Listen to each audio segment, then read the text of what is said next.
El cielo se abre en fuego. Entre el humo de los proyectiles, una diminuta silueta se lanza al aire, batiendo las alas con furia. Una esquirla le atraviesa el pecho, una pata le cuelga de un tendón, y aún así sigue subiendo, arrastrada por una fuerza que ningún ojo puede ver. No sabe qué es una guerra. Solo obedece a una orden grabada en su cuerpo. Volver a casa, a la repisa donde nació, a decenas de kilómetros, sobre un mundo que arde. ¿Cómo lo logra? ¿Cómo cruza a ciegas un territorio jamás visto y aterriza en el punto preciso de partida? Sigue siendo, más de un siglo después, uno de los enigmas que la ciencia aún no ha resuelto del todo. Soy Mateo Herrera, y esto es Reinos Vivos. Hoy el protagonista es la paloma. El mismo pájaro gris que pisamos sin mirar en cualquier acera, esconde uno de los sentidos más prodigiosos del planeta. Y para comprenderlo, primero hay que ver de lo que es capaz. Amanece sobre un campo que el ave nunca ha visto. Cientos de cestas de mimbre se alinean sobre la hierba húmeda, y dentro de cada una late un corazón diminuto y acelerado. A una señal, las tapas se abren de golpe y el aire estalla. Una nube de alas grises se eleva como una sola criatura, gira sobre sí misma en un remolino ensordecedor y de pronto se ordena. Un ave se separa del torbellino, asciende, se detiene un instante en el cielo como si escuchara algo que nosotros no percibimos, y entonces se lanza en línea recta hacia un horizonte que jamás ha pisado. A cientos de kilómetros, sobre un tejado de otra ciudad, la espera el único lugar del mundo al que quiere regresar. Lo que acaba de empezar no es un vuelo cualquiera, sino una de las hazañas más asombrosas del reino animal. Esa ave puede cubrir cerca de 1000 kilómetros a una velocidad media de 97 kilómetros por hora, y los mejores ejemplares alcanzan puntas de 160. Puede mantenerse en el aire más de 13 horas seguidas, batiendo las alas sin descanso, cruzando ríos, bosques, montañas y mares que nunca antes ha sobrevolado. Se ha registrado a un ave joven volviendo a su palomar tras recorrer más de 400 kilómetros a más de 1 kilómetro por minuto. Y al final del día, cuando el sol baja, desciende en picado sobre el mismo palomar del que la sacaron, se posa en su repisa y pliega las alas como si nunca se hubiera marchado. Aquí empieza lo verdaderamente inquietante. Para que la prueba sea limpia, a estas aves se las transporta encerradas en cajas oscuras, dando rodeos, a veces durante horas de carretera, de modo que no puedan memorizar el camino de ida. Da igual, suéltalas en un paraje que nunca han conocido, sin un solo punto de referencia familiar, y trazarán un par de círculos en el aire y pondrán rumbo a casa. No hay mapa, no hay carteles, no hay nadie que las guíe, y sin embargo, aciertan. Sería un error imaginar que el ave decide volver, como decidiríamos nosotros consultar una brújula. No hay plan ni cálculo. Lo que la mueve es un impulso tan antiguo y tan poderoso como el hambre, una necesidad grabada en su cuerpo de regresar al nido, a la pareja, al hueco seguro entre las piedras.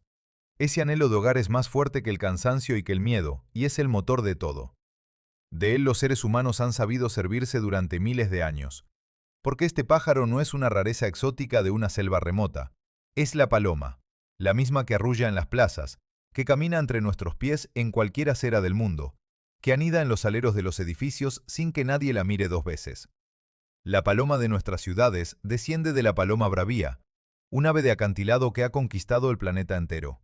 Vive en todos los continentes salvo la Antártida, desde Tokio hasta la ciudad más austral de la Tierra, en el extremo sur de Argentina. Pocos animales han pisado tantos rincones del mundo junto al ser humano, y casi ninguno lo ha hecho pasando tan desapercibido. Y ese sentido de la orientación no es un adorno, es un tesoro. Durante generaciones, criadores de media Europa han perseguido el ejemplar perfecto, el que regresa más rápido desde más lejos. En el año 2020, una paloma de carreras belga, llamada Nueva Kim, se vendió en subasta por 1.600.000 euros, casi 2 millones de dólares, el precio más alto jamás pagado por un ave de esta especie. Un año antes, un macho llamado Armando había alcanzado el 1.250.000 euros. Nadie paga semejante fortuna por un puñado de plumas, sino por algo invisible que ese cuerpo lleva dentro y que ninguna máquina ha logrado copiar. Los relatos más extremos rozan lo imposible. Se cuenta que en 1931, una de estas aves fue liberada en el norte de Francia y reapareció, 24 días después, a más de 11.000 kilómetros de distancia, en el sudeste asiático, tras cruzar medio mundo para volver a su palomar. Esa proeza, Pertenece más a la leyenda que a la ciencia, pero señala una verdad demostrada 1000 veces. Coloca a esta ave donde quieras, y una brújula secreta se encenderá en su interior. Así que la primera pregunta tiene una respuesta rotunda. ¿De verdad regresan? Sí, con una fiabilidad que ha sostenido carreras, fortunas e incluso el desenlace de batallas. Lo que no tiene respuesta, ni siquiera hoy, es la segunda pregunta, la que da sentido a todo este viaje. ¿Cómo lo hacen? ¿Qué sentido guía a un animal a través de un mundo que nunca ha visto? Hasta una repisa entre miles de repisas idénticas. Los científicos llevan más de un siglo persiguiendo esa explicación, y cada vez que creen tenerla, el ave les demuestra que se equivocaban. Para empezar a desentrañarlo, hay que remontarse muy atrás, hasta unos acantilados azotados por el viento, donde esta ave aprendió a no perderse jamás. Y hasta el día en que un naturalista tímido y enfermizo, encerrado en su jardín con un puñado de palomas, comprendió que aquel pájaro despreciado guardaba una de las claves para entender la vida entera. Un hombre de barba blanca y salud frágil se inclina sobre una jaula en el jardín de su casa de campo, en el sur de Inglaterra. Tiene las manos manchadas de tinta y los ojos cansados de tanto observar. Ante él, dos palomas se cortejan. Una tiene el buche tan hinchado que parece a punto de estallar. La otra luce una cola desplegada como un abanico de encaje. Son tan distintas entre sí que cualquiera juraría que pertenecen a especies diferentes. Y sin embargo, aquel hombre acaba de comprobar algo que le hiela y le fascina a la vez. Si las cruza, y cruza a sus descendientes durante suficientes generaciones, todas ellas terminan pareciéndose de nuevo a una sola ave gris de los acantilados. Aquel naturalista se llamaba Charles Darwin, y las palomas fueron una de las pruebas silenciosas sobre las que edificó su teoría de la evolución. Darwin llegó a escribir que enseñar sus palomas era el mayor placer que podía ofrecer a un ser humano. No lo decía por capricho. Había comprendido que la asombrosa variedad de razas domésticas, más de 350 formas distintas de picos, colas, buches y plumajes, no procedía de muchas especies ancestrales, sino de una sola.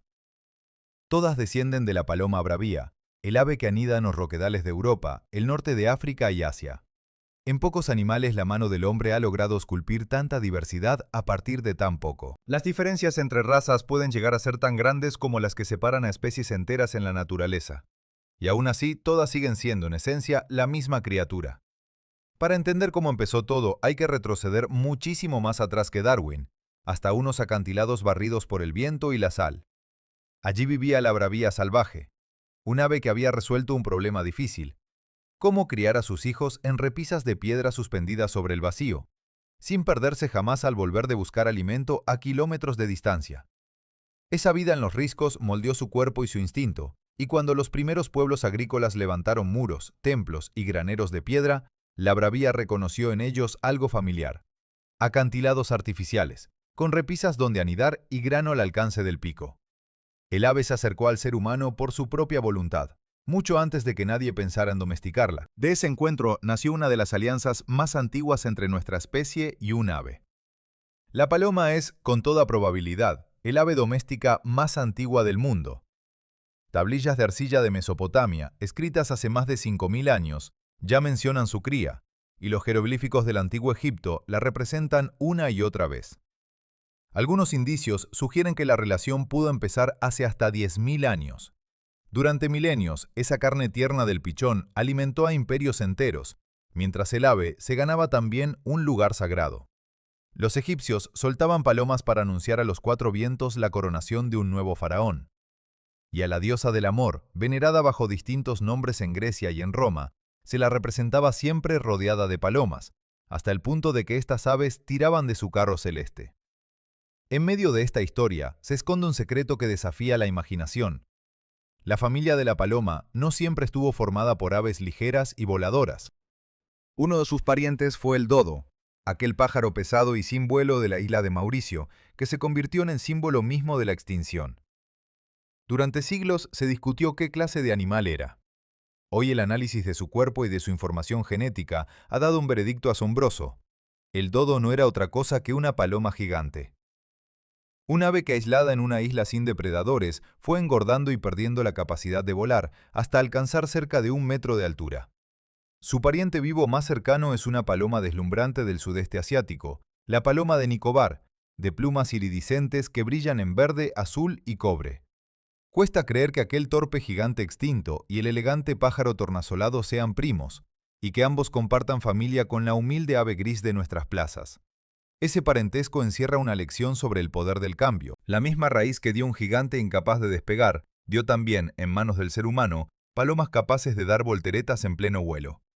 Palomas con buches como blogos y palomas mensajeras que regresan desde cientos de kilómetros. La bravía resultó ser una arcilla viva extraordinariamente moldeable, y en ella cabían tanto el dodo como el ave que un día cruzaría campos de batalla llevando un mensaje atado a la pata.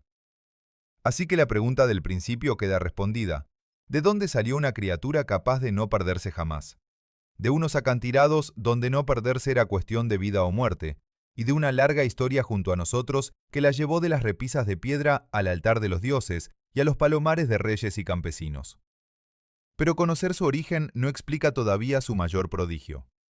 Porque para lanzarse durante 13 horas seguidas a través de un mundo desconocido, un cuerpo diminuto tiene que ser, por dentro, una máquina afinada hasta el último gramo. Y basta con abrir esa máquina para descubrir que casi todo en ella, desde los huesos huecos hasta unos ojos que ven el tiempo más despacio que nosotros, está construido para una sola cosa: volar y volver. En un tejado, un ave gira la cabeza con un movimiento tan brusco y tan rápido que parece un fallo, un salto en el tiempo. Adelante, atrás, un tic seco, y de nuevo la quietud absoluta. No es un gesto nervioso ni una manía.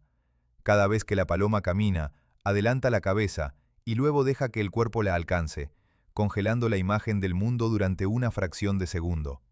Mientras el cuello se estira, los ojos permanecen clavados en un punto fijo, como una cámara sobre un trípode, para que el paisaje no se emborrone. Ese cabeceo tan ridículo a nuestros ojos es en realidad un sistema de estabilización de imagen tan eficaz que los ingenieros lo estudian para mejorar sus propias cámaras. Los ojos son quizá lo más extraordinario de todo su cuerpo. Situados a los lados de la cabeza, le regalan un campo de visión de casi 340 grados. Mientras nosotros abarcamos poco más de la mitad de lo que nos rodea y necesitamos girarnos para ver detrás, la paloma vigila casi el círculo completo sin mover una sola pluma. Un halcón puede caer desde el cielo, y ella lo verá venir.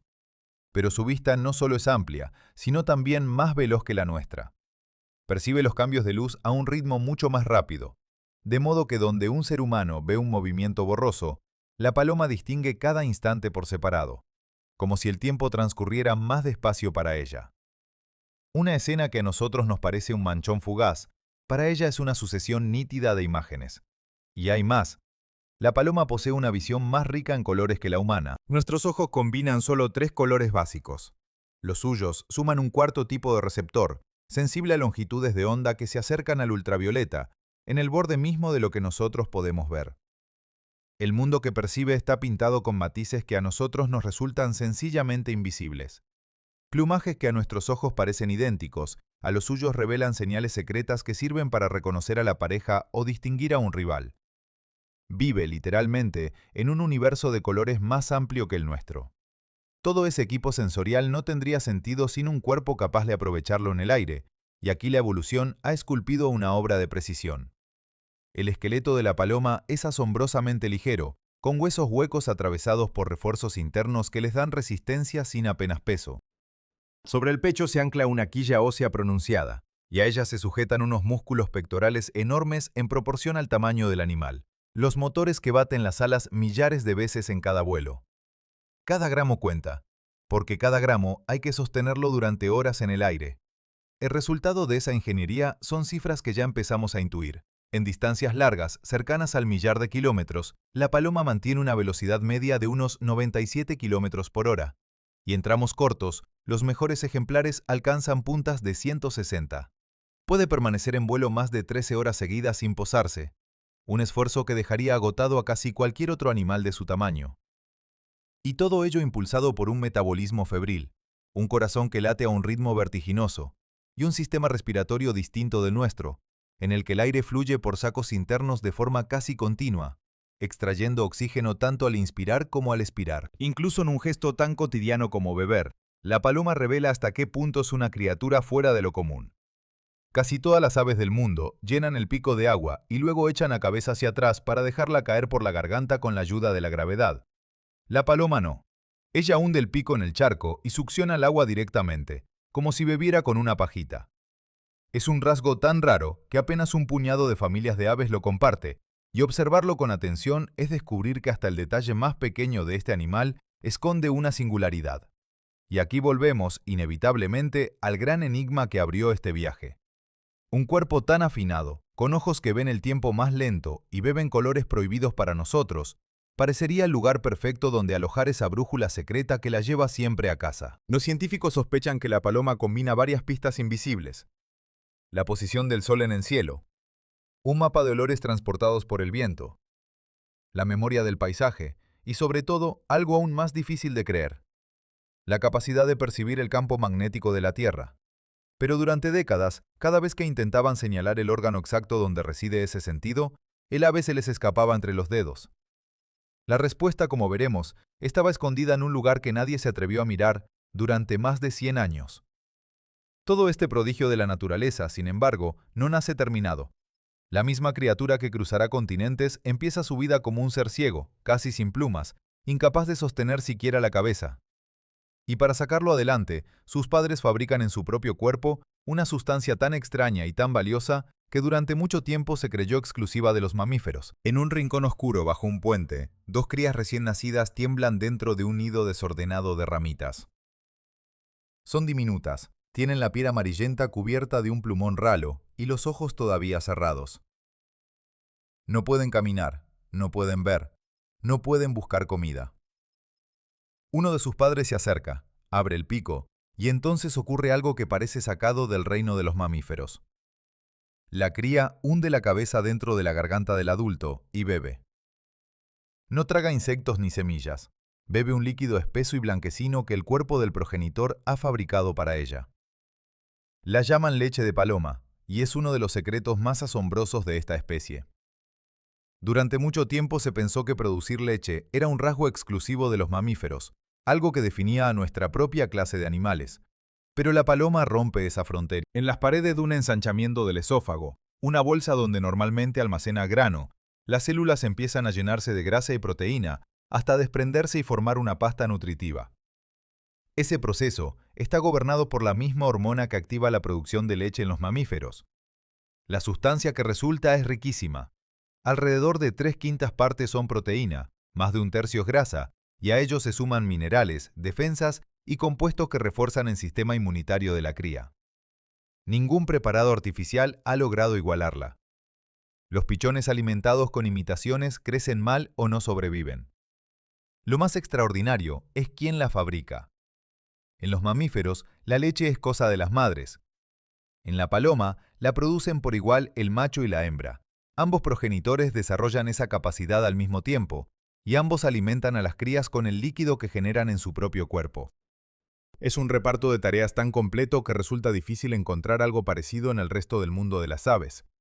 De hecho, esta clase de alimento fabricado en el buche solo aparece en la paloma y en un par de aves más, entre ellas los flamencos y, curiosamente, el pingüino emperador macho. Un club diminuto y selectísimo dentro de las decenas de miles de especies de aves que existen. Esta entrega extrema tiene una raíz muy concreta, y es que la paloma apuesta por la calidad antes que por la cantidad. La hembra pone apenas 2 huevos blancos por puesta, un número minúsculo comparado con las nidadas de otras aves. Ambos padres se turnan para incubarlos, alternándose con una disciplina notable, y cuando los pichones nacen, esos primeros días de leche en el buche marcan la diferencia entre la vida y la muerte. La cría crece con una rapidez asombrosa alimentada por ese néctar concentrado, y en pocas semanas pasa de ser un ser desvalido a un ave capaz de volar. Detrás de todo ello hay una alianza que también desafía las expectativas. La mayoría de las palomas forman parejas estables que se mantienen unidas durante toda la vida.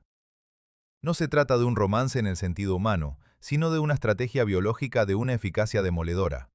2 padres que fabrican leche, incuban por turnos y protegen el nido son mucho más difíciles de derrotar que uno solo. Y esa maquinaria reproductora, una vez engrasada, apenas se detiene. Mientras haya alimento suficiente, la paloma puede criar prácticamente en cualquier época del año, sin esperar a una estación concreta.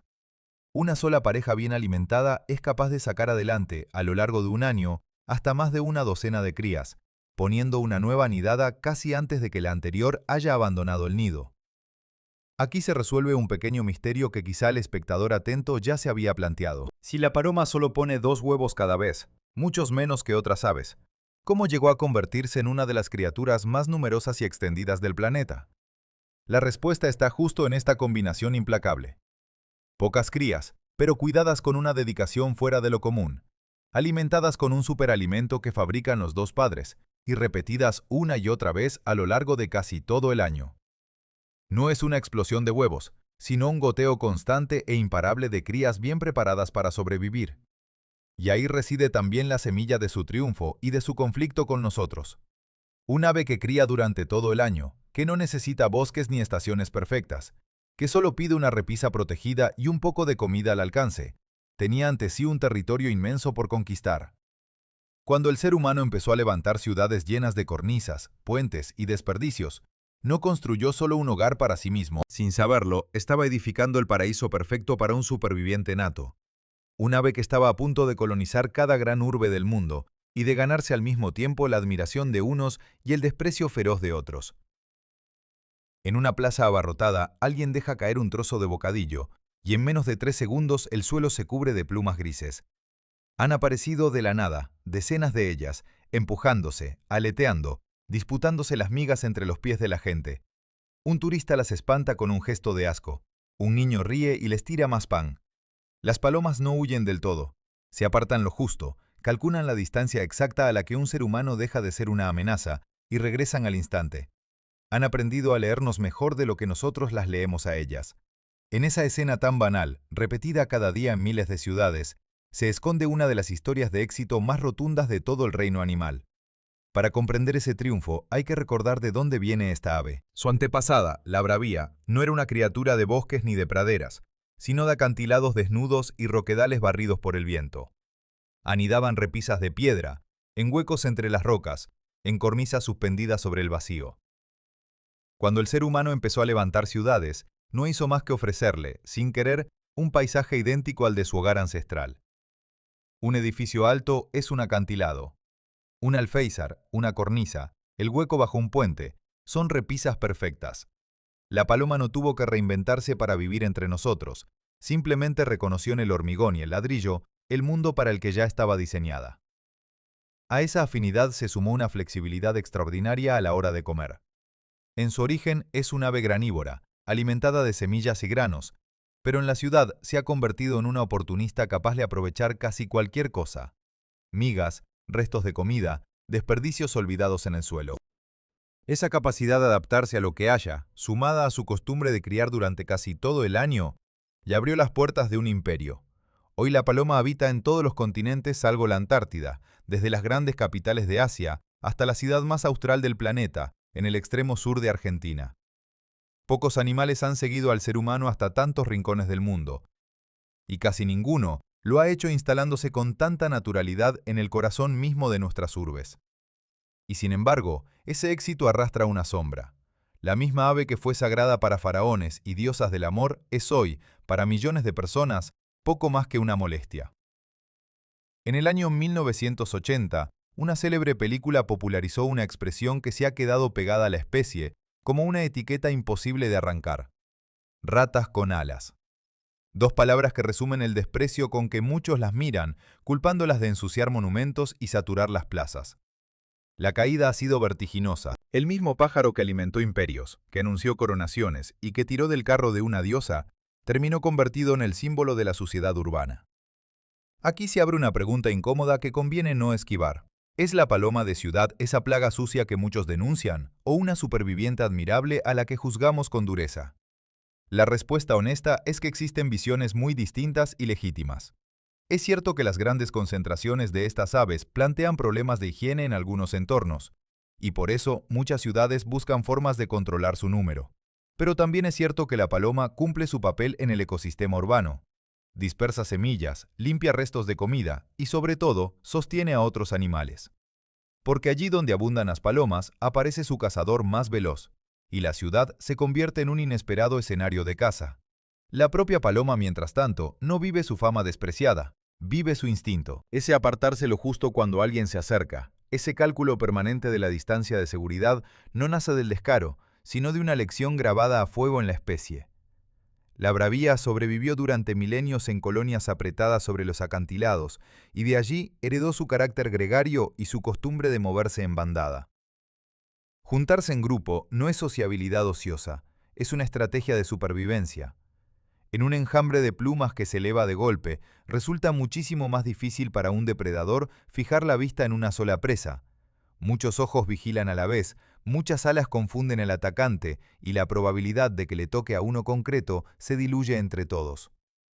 Así que el pájaro que pisamos sin mirar en cualquier acera no es un intruso torpe ni un accidente de nuestras ciudades. Es un superviviente formidable, que llegó a lo más alto usando exactamente las mismas herramientas que le sirvieron en los acantilados.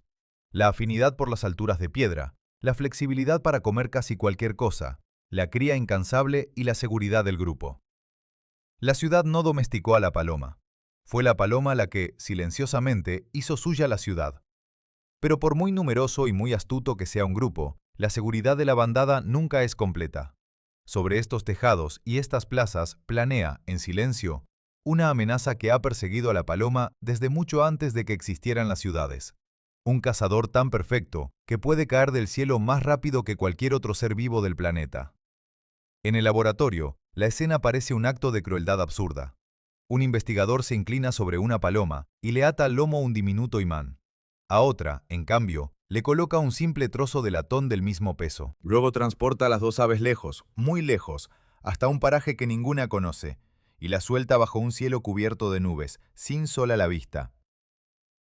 La paloma con el latón se orienta, traza su círculo y pone rumbo a casa. La paloma con el imán, en cambio, vacila, da vueltas, se desorienta, se pierde. El pequeño imán ha borrado algo invisible dentro de ella. Una brújula secreta que el latón dejó intacta. Experimentos como este, repetidos durante décadas, demostraron algo asombroso. La paloma percibe el campo magnético de la Tierra. Lo que nadie lograba explicar era cómo. Antes de llegar a ese enigma, conviene escuchar el mundo en que vive esta ave. Porque la paloma no es un animal solitario. Se comunica constantemente. El arrullo grave y monótono que oímos en cualquier tejado es todo un lenguaje de matices. Hay sonidos de cortejo, con los que el macho se pavonea inflando el pecho y girando en círculos ante la hembra. Hay llamadas de contacto que mantienen unida a la bandada. Hay señales de alarma que estallan cuando aparece el peligro. Incluso el batir de sus alas puede convertirse en aviso. Al despegar de golpe, muchas producen un chasquido agudo que alerta al resto del grupo de que algo va mal. Su vida transcurre en un intercambio permanente de señales sonoras y visuales. Ese carácter social se revela también en el aire y de una forma sorprendente. Cuando una bandada vuela en grupo hacia casa, no lo hace en un caos desordenado. Estudios que siguieron a palomas equipadas con pequeños localizadores demostraron que dentro del grupo existe una jerarquía de liderazgo. Algunas aves influyen más que otras en el rumbo, y las demás ajustan su vuelo a las decisiones de esas líderes. No es un mando rígido, sino una negociación veloz, decidida en fracciones de segundo, en la que el grupo entero encuentra un camino mejor que el que hallaría cualquiera de sus miembros por separado. La bandada piensa, en cierto modo, como un solo organismo repartido en muchas alas. Y aquí regresamos al corazón de todo este viaje, al enigma que se abrió en el primer minuto. Sabemos que la paloma vuelve a casa. Sabemos, gracias a los imanes, que percibe el magnetismo terrestre. Pero durante más de un siglo, el sentido que hace posible esa hazaña se comportó como un fantasma. Estaba ahí, actuaba, y sin embargo era imposible atraparlo. Los científicos comprendieron que la paloma no usa una sola pista, sino un mapa hecho de muchas capas superpuestas. Durante el día se guía por la posición del sol, corrigiendo su rumbo a medida que avanzan las horas. Memoriza el paisaje, ríos, carreteras, siluetas de montañas, como referencias familiares. E incluso parece leer un mapa de olores, aromas transportados por el viento que le indican en qué dirección se encuentra su hogar. Pero la capa más misteriosa, la que funciona incluso con el cielo tapado y sin un solo punto de referencia, seguía siendo la magnética. Y para explicarla, los investigadores fueron señalando, uno tras otro, distintos rincones del cuerpo del ave. Propusieron que la brújula estaba en el pico, donde se hallaron diminutas partículas de un mineral de hierro que podían actuar como una aguja magnética. Propusieron que estaban los ojos, en unas proteínas capaces de reaccionar a la luz y al magnetismo a la vez, permitiendo al ave, quizá, ver el campo terrestre como un tenue patrón superpuesto al paisaje. Propusieron que estaba en el oído interno. Cada hipótesis parecía prometedora.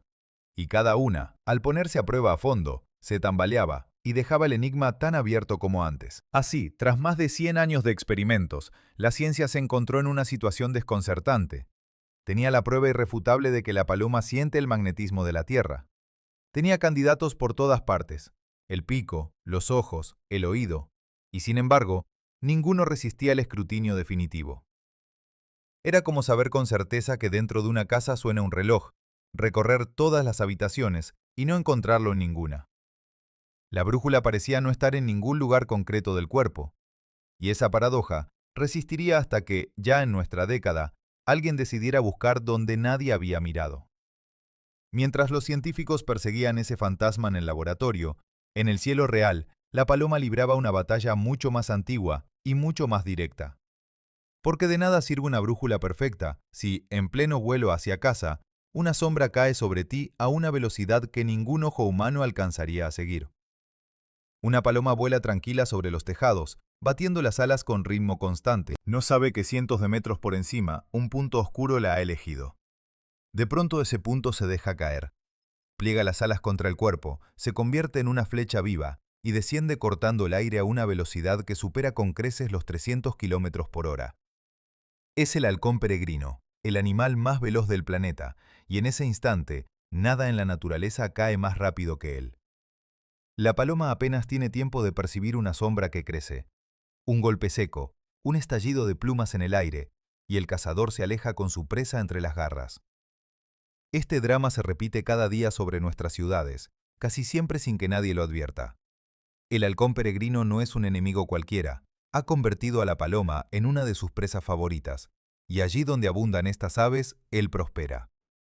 Muchas grandes ciudades albergan hoy parejas de peregrinos que anidan en lo alto de rascacielos y catedrales, tratando esas moles de hormigón como los acantilados que fueron su hogar original, exactamente igual que hicieron las palomas antes que ellos. Así, en pleno centro urbano, se representa un duelo antiquísimo entre cazador y presa, con la paloma en el centro. Pero el peregrino no es su única amenaza. Gavilanes, cornejas, gatos, ratas y otros depredadores acechan los nidos y a los ejemplares más débiles. Y a los enemigos con garras se suman otros invisibles, parásitos y enfermedades que se propagan con facilidad en las colonias apretadas. Frente a semejante ejército de peligros, la paloma responde con las armas que ya conocemos: la bandada que confunde al atacante, la vigilancia de muchos ojos a la vez, la cría incansable que repone las bajas casi tan rápido como se producen. Es una estrategia que ha funcionado durante millones de años y que explica por qué, pese a todo, la especie sigue siendo tan abundante. La presión de los depredadores no la ha doblegado, la ha afinado, obligándola a ser rápida, alerta y prolífica. En el equilibrio natural, cazador y presa se sostienen mutuamente desde tiempos inmemoriales, y sin embargo, la historia guarda una advertencia estremecedora sobre lo frágil que puede ser incluso la abundancia más colosal. Existió una prima cercana de nuestra paloma que fue, sin discusión, el ave más numerosa que jamás ha pisado la tierra, la paloma migratoria de Norteamérica. Sus bandadas no se contaban por miles ni por millones, sino por miles de millones. Cuando pasaban, tardaban horas, a veces días enteros, en desfilar por el cielo, y oscurecían el sol como una tormenta viviente. Los testigos describían un estruendo de alas que hacía imposible conversar, y ramas de árboles que se quebraban bajo el peso de tantos cuerpos posados. Se calcula que llegaron a representar cerca de 2 de cada 5 aves de todo aquel continente.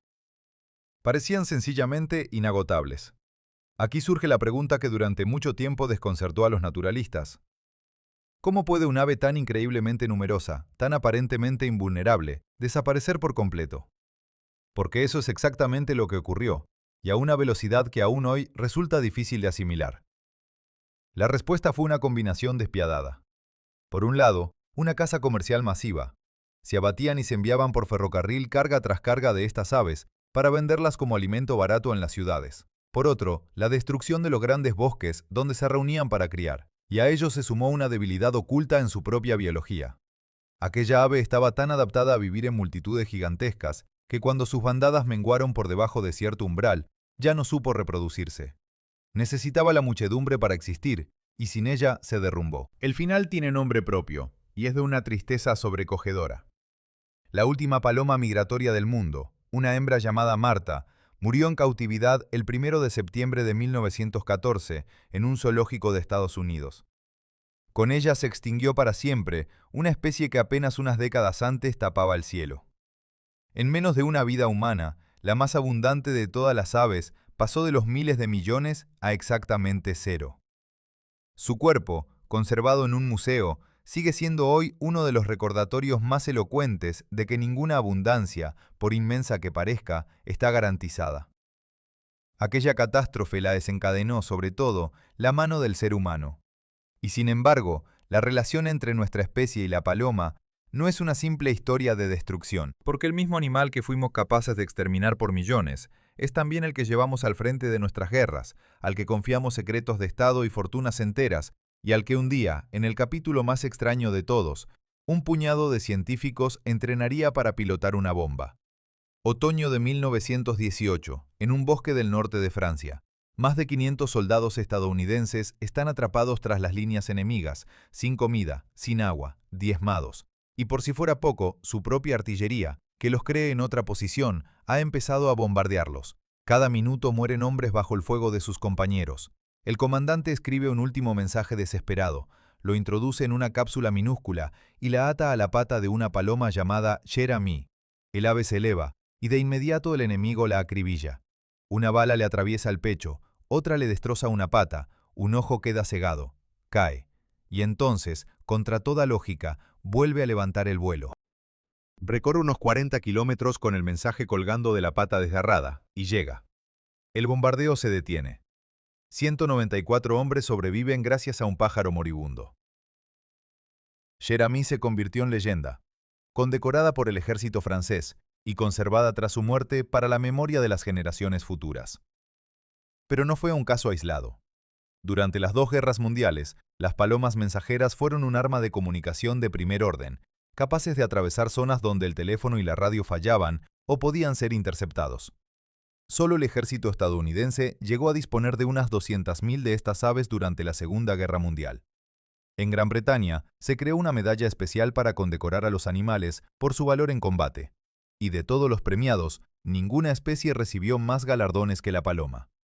Una de ellas, apodada G.I. Joe, salvó a un pueblo italiano entero de ser bombardeado por error, cruzando la distancia justo a tiempo para detener a los aviones. Ahora bien, conviene preguntarse algo que resulta casi increíble. ¿Por qué generales, banqueros y hombres de Estado confiaron mensajes decisivos e incluso vidas humanas a un simple pájaro de ciudad? La respuesta es precisamente el don que hemos venido persiguiendo desde el primer minuto, su capacidad infalible de volver a casa. Una paloma mensajera no sabe llevar un mensaje a un destino cualquiera, solo sabe una cosa, pero la sabe a la perfección: regresar a su palomar. Por eso, el método consistía en trasladar al ave lejos, hasta el frente o hasta una ciudad distante, y soltarla allí con el mensaje. El instinto de retorno hacía el resto. Aquella brújula secreta, que la ciencia aún no lograba explicar, era lo bastante fiable como para sostener el desenlace de una batalla. Mucho antes de las guerras mundiales, esa misma facultad ya había hecho de la paloma la mensajera más veloz del mundo antiguo. Se cuenta que en la antigua Grecia se usaban palomas para difundir por las ciudades el nombre del vencedor de los juegos, de modo que los pueblos pudieran preparar el recibimiento. Siglos más tarde, el gran imperio de Gengis Khan mantuvo unida buena parte de Asia mediante una red de relevos de palomas, que transportaban noticias a través de distancias enormes. Antes del telégrafo y del teléfono, un ave que volaba a casi 100 kilómetros por hora era sencillamente la información más rápida que el dinero podía comprar. Y ahí, en el dinero, se esconde uno de los episodios más reveladores. A mediados del siglo XIX, un hombre llamado Paul Julius Reuter comprendió que la velocidad de la noticia era una fortuna en sí misma. Entre 2 ciudades del continente europeo existía un tramo que el telégrafo aún no cubría. Un hueco de varios kilómetros que ralentizaba las comunicaciones. Reuter lo salvó con una flota de unas 45 palomas que transportaban cotizaciones de bolsa y noticias a través de ese vacío. Sus aves cubrían el trayecto en un par de horas, adelantando al tren en varias. Sobre aquel servicio de palomas se construyó una de las mayores agencias de noticias del mundo, que aún hoy lleva su apellido. Conviene, eso sí, deshacer un mito. Pese a lo que a veces se cuenta, no hay pruebas de que el resultado de la batalla de Waterloo se anunciara mediante una paloma. La fascinación por estas aves alcanzó extremos difíciles de imaginar. Durante la Segunda Guerra Mundial, un célebre psicólogo llegó a diseñar con financiación militar un proyecto para guiar bombas mediante palomas. Varias aves alojadas en el morro del proyectil picoteaban la imagen del objetivo en una pantalla, corrigiendo así la trayectoria hacia el blanco. El artefacto nunca llegó a usarse en combate, pero funcionaba. Y en un registro completamente distinto, uno de los inventores más geniales de la historia, el hombre que ayudó a electrificar el mundo, pasó sus últimos años obsesionado con las palomas de Nueva York. De una hembra blanca en particular llegó a decir que la amaba como se ama a una persona y que ella daba sentido a su vida. Así, la paloma ha sido a la vez alimento de imperios, heroína condecorada, mensajera de reyes, cimiento de fortunas y musa de genios solitarios. Pero el capítulo más asombroso de su relación con nosotros no estaba en los campos de batalla ni en las bolsas de valores. Estaba a punto de escribirse en un laboratorio, el día en que alguien se preguntó si aquel cerebro del tamaño de una canica podía ver lo que solo un médico experto sabe ver.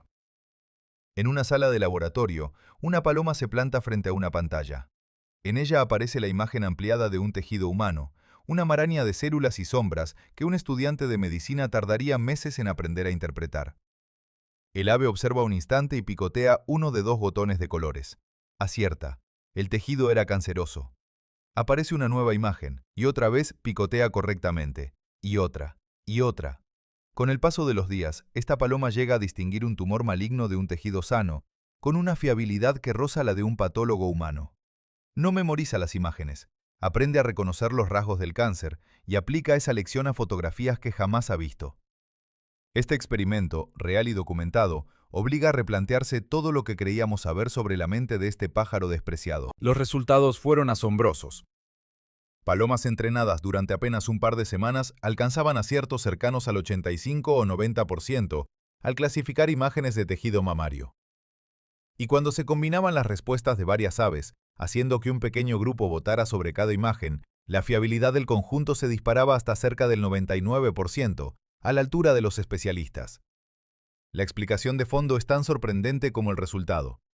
Pese a que las aves y los mamíferos siguieron caminos evolutivos separados hace cientos de millones de años, el sistema visual de la paloma procesa las imágenes de un modo notablemente parecido al nuestro.